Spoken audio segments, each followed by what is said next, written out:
চট্টগ্রামের মিরসাইল উপজেলায় সীমান্তবর্তী এলাকা দিয়ে অবৈধভাবে ভারতে পালানোর পথে চট্টগ্রামের আশিস পুরোহিত নামের একজনকে আটক করে স্থানীয়রা।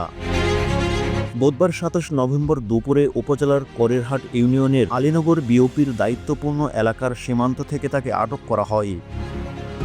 আটককৃত আশিস পুরোহিতের কাছ থেকে বাংলাদেশের জাতীয় পরিচয়পত্র এবং ভারতীয় আধার কার্ড পাওয়া যায়। তিনি দ্বৈত নাগরিক বলে জানায় বিজিবি।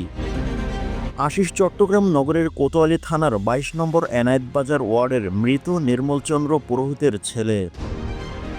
আটকের সময় তার মোবাইল ফোনে ইসকন নেতা চিন্ময়কৃষ্ণ দাস ব্রহ্মচারীর সঙ্গে একাধিক ছবির কথা জানান স্থানীয়রা। করেরহাট ইউনিয়নের আলীনগর বিওপির ২২০১/৬ নম্বর পিলারের ২০০ গজ বাংলাদেশের অভ্যন্তরে তাকে আটক করা হয় বলে নিশ্চিত করেন আলীনগর বিজিবি ক্যাম্পের কমান্ডার।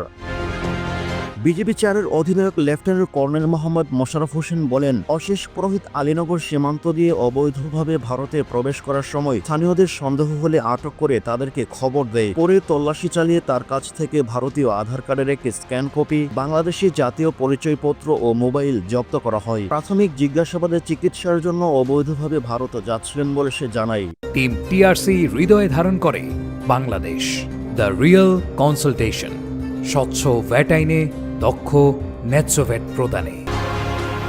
দ্বৈত নাগরিকত্বের বিষয়ে খতিয়ে দেখার জন্য এবং অবৈধ পারাপারের দায়ে তাকে মিরসাইলের জোড়াগঞ্জ থানায় হস্তান্তর করা হয়।